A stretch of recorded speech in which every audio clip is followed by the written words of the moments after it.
Hey there, glad to have you here for our Sky Tonight program. My name is Seth Mayo. I'm the curator of astronomy for the Loman Planetarium at MOAS, and in this edition of the program, we are covering the dates of April 11th through April 17th.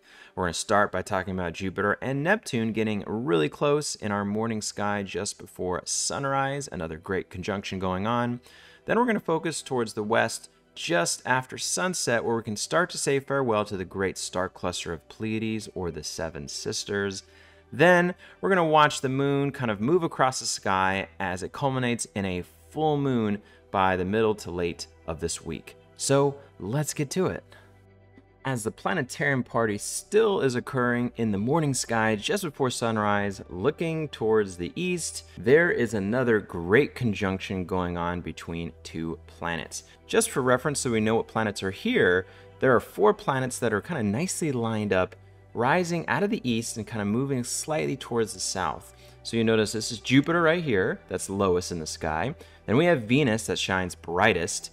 Then we have Mars glowing a little bit red, and then Saturn. So it's really great to see all of these planets in this area. But going back to the conjunction occurring Tuesday morning, April 12th, and that is between Jupiter and a faraway planet that you cannot see unless you have a telescope, and that is the planet Neptune. So what we're going to do is we're going to zoom into Jupiter here, and of course Jupiter is very low in the sky, so you don't have much time to see it. But if you do on this morning, there's a chance to see these two planets really close to one another. So as we get closer and closer to it, there we can see Jupiter and its cloudy bands, even some of its moons, which is always really cool. But we look below it and you'll see a little blue dot right down there, and that is Neptune. We click on it just to confirm, and yes, there it is, the planet Neptune, and we'll kind of center it all right here. So that is very close. Just the angular separation between these two planets on this morning is about 6.5 arc minutes. That is 0.1 degree of separation, so 1/10 of a degree.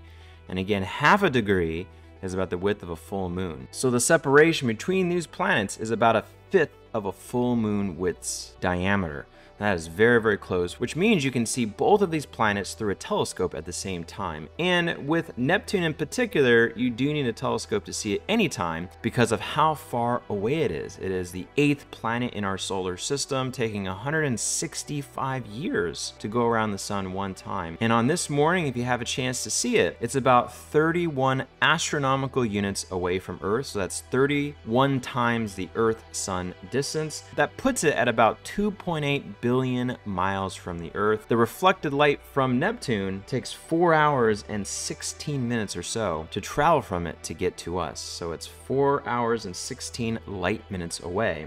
As opposed to Jupiter, which is much closer, and of course the biggest planet in the solar system, Jupiter at this moment is about 5.9 AU, so about 5.9 times the Earth-Sun distance, which puts it at about 540 million miles away. That is still really far. The light still takes 49 minutes right now to travel from Jupiter to get to us. But compared to Neptune, that is much closer, and you can see why Neptune, even through a telescope, will look just like a little bluish dot. And it may look a little different than a star because it will have more of a round appearance to it, and the color kind of helps as well. And the larger the telescope, the better. Usually a bigger telescope is needed with a larger light gathering area to really notice Neptune a little easier. But it is a massive planet. It's about 4 times bigger than the Earth, and it's the 4th largest by volume, but the 3rd largest by mass. So it's a pretty massive planet. It is a gas planet, much like Jupiter and Saturn,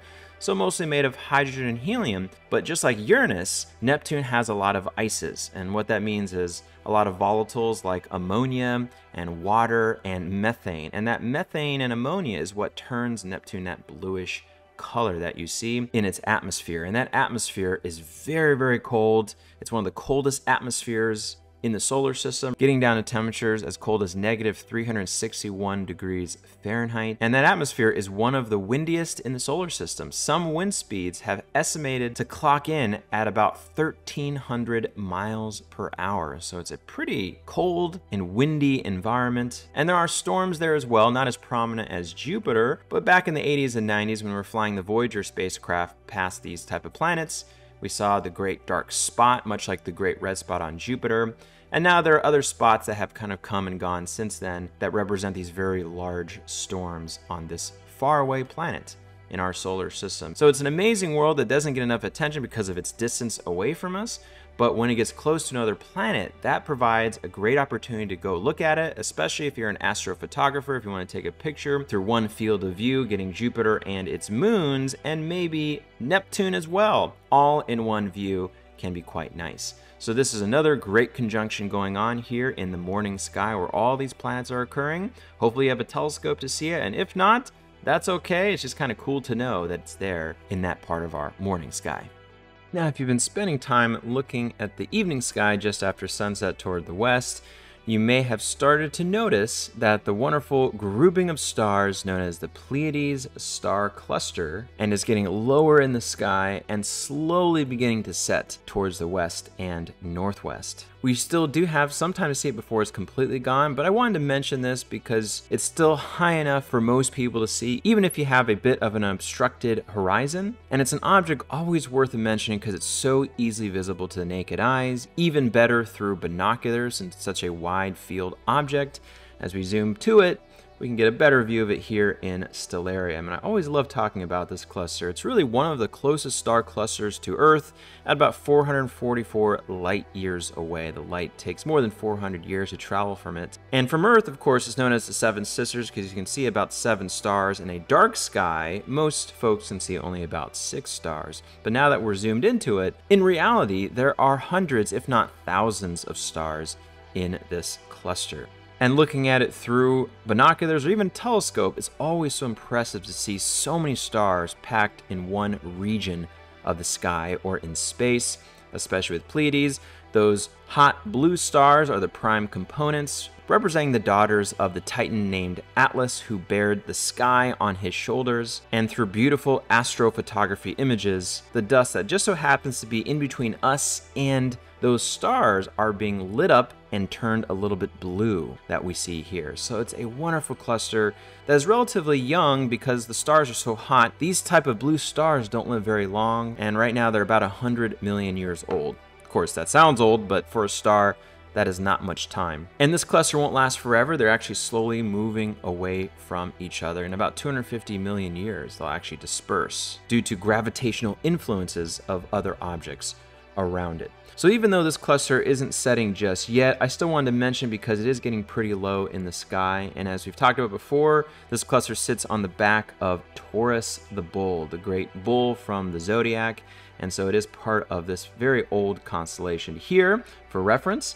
And once it finally sets, as we get closer to late spring and early summer, you won't have a good view of this cluster in the evening until later in the year, starting in October and really November. November is when you start to see it all night long from sunset to sunrise in the evening, starting in the east. So maybe take some time if you're looking in the early evening sky after sunset to take a look at this wonderful star cluster, one of the closest to our planet in our sky.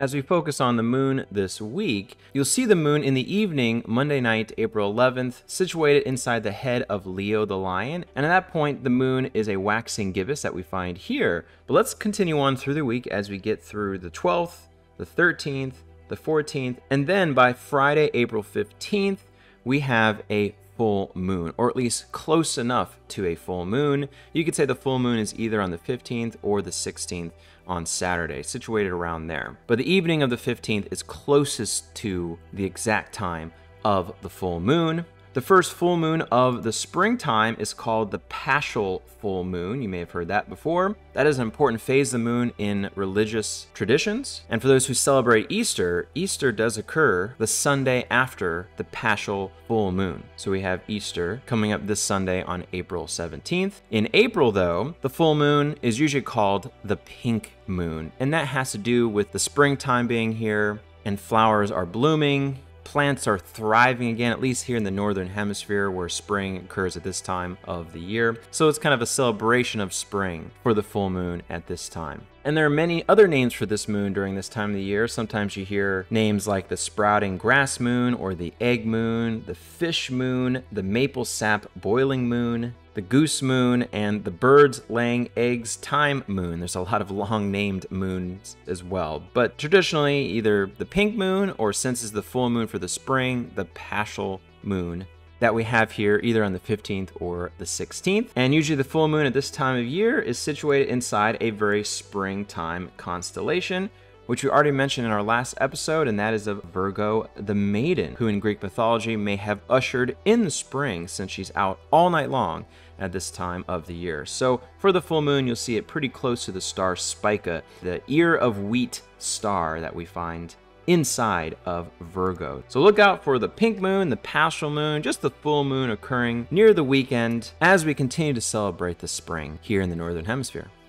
Thanks again for tuning in to another edition of our Sky Tonight program. If you happen to find yourself in Daytona Beach, please stop by the Museum of Arts and Sciences and make your way to the Lowman Planetarium. We're running shows every day, and we have a great spring show lineup for you. If you want any more information about our planetarium shows or anything else going on in the museum, please check out our website.